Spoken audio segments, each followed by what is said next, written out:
I'm Randall Barney.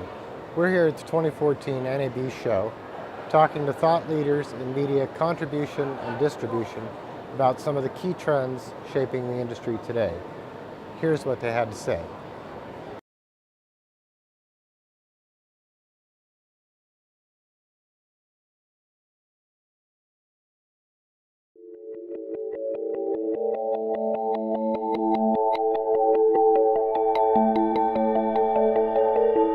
Well, C-band is tremendously important. As you can imagine, as an FSS operator, we have a tremendous amount of capacity in C-band on a global basis.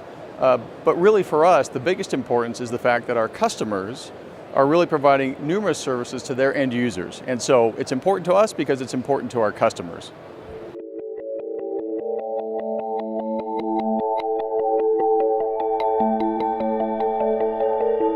I mean, today, C-band is really used globally.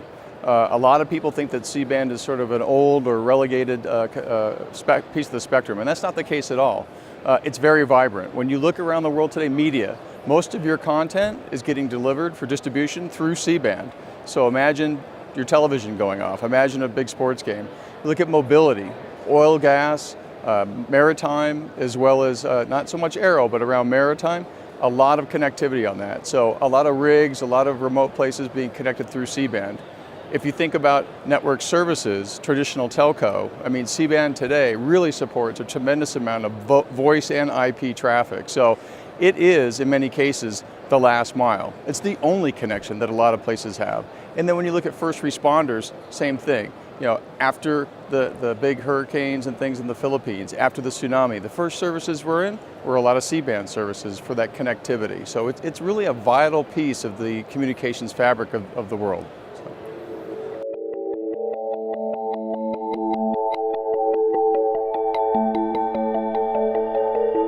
First of all, we're going to fight to make sure that it doesn't happen, right? And so does that mean that we're fighting and saying that only we can use C-band? The answer is no. We can share the C-band spectrum with the proper uses.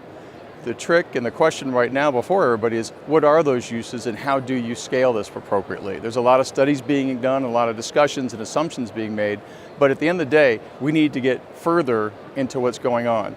There's a tremendous amount of request by the wireless group. They're saying that their traffic patterns are growing exponentially. We don't believe it. We think some of that information is incorrectly scaled.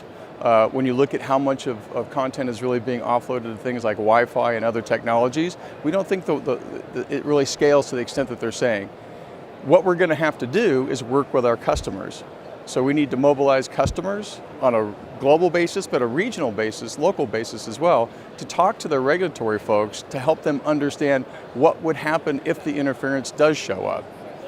Again, do you really want soccer going off in certain places? Do you want to not have connectivity interrupt? Do you not want to have distance learning happening? All these things are on C-band. So this is what we're going to have to protect against. And if we should come to a point where the studies are showing that it works and we're having interference, then we'll go back to the studies and address that and go back to the right bodies. But first and foremost, we need to protect the spectrum.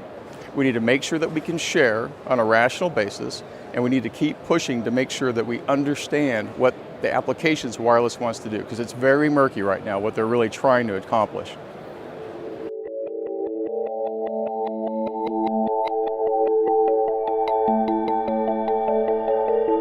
Well, I think first off, our way of responding is making sure that it doesn't play out. We need to be in a place where we can coexist, and that is our goal. So our best efforts are to make sure there is no interference at the end of the day. We've got all of our efforts, and we're doing it on multiple fronts. I mean, Intelsat itself is leading. We're joined with our industry peers. We're part of many associations that are working on this as well, and we're mobilizing our customers.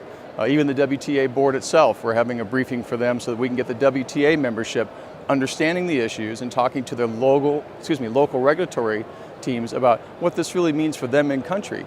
So our goal is to make sure it doesn't happen through the right amount of regulatory and regulatory work, really.